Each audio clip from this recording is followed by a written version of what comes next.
വാർത്തകൾ വിശദമായി. ഇനി പരീക്ഷാകാലം. SSLC +1 പരീക്ഷകൾ വ്യാഴാഴ്ച തുടങ്ങും. കാസർഗോഡ് ജില്ലയിൽ രജിസ്റ്റർ ചെയ്തിരിക്കുന്നത് 58,721 വിദ്യാർത്ഥികൾ. SSLC പരീക്ഷയ്ക്കായി 160ഉം ഹയർ സെക്കൻഡറിക്കായി 101 സെന്ററുകളാണ് ജില്ലയിൽ ഒരുക്കിയിരിക്കുന്നത്.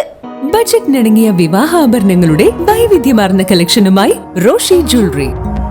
പുതുമയും പാരമ്പര്യവും ഒത്തുചേരുന്ന designs. Roshi jewellery, gold and diamonds, bank road and കോട്ട് road, Kasaragod. Forever shine. SSLC, higher secondary, VHSC കുട്ടികൾക്ക് ഇനി പരീക്ഷാകാലം. വ്യാഴാഴ്ച മുതലാണ് പരീക്ഷകൾ ആരംഭിക്കുന്നത്. +2 പരീക്ഷ വെള്ളിയാഴ്ച തുടങ്ങും. 10,701 ആൺകുട്ടികളും 9,971 പെൺകുട്ടികളുമാണ് ഇത്തവണ SSLC പരീക്ഷ എഴുതുന്നത്.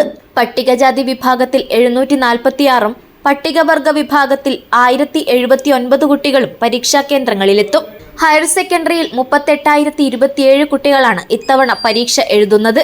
ഇതിൽ +1ന് 16,952 റെഗുലർ വിദ്യാർത്ഥികളും 1,382 ഓപ്പൺ വിദ്യാർത്ഥികളുമടക്കം 18,334 കുട്ടികളും, +2വിൽ 17,945 റെഗുലർ വിദ്യാർത്ഥികളും 1,784 ഓപ്പൺ വിദ്യാർത്ഥികളുമടക്കം 19,693 കുട്ടികളാണ് പരീക്ഷ എഴുതുന്നത്.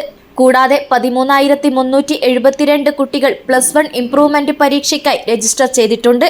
TIHSS നയന്മാർമൂലയിലാണ് ഏറ്റവും കൂടുതൽ കുട്ടികൾ SSLC പരീക്ഷ എഴുതുന്നത്.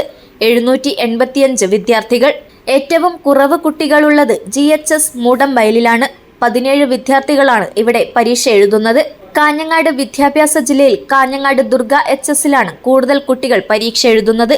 542 വിദ്യാർത്ഥികൾ. കുറവ് GHS പെരുമ്പട്ടയിലും AVNHSS പെരിയയിലുമാണ്. 19 വീതം കുട്ടികളാണ് ഇവിടെ പരീക്ഷ എഴുതുന്നത്. വിദ്യാർത്ഥികൾക്ക് പരീക്ഷ സുഗമമായി എഴുതാനുള്ള എല്ലാ ഒരുക്കങ്ങളും പൂർത്തിയായതായി വിദ്യാഭ്യാസ വകുപ്പ് അറിയിച്ചു. News bureau, Kasaragod.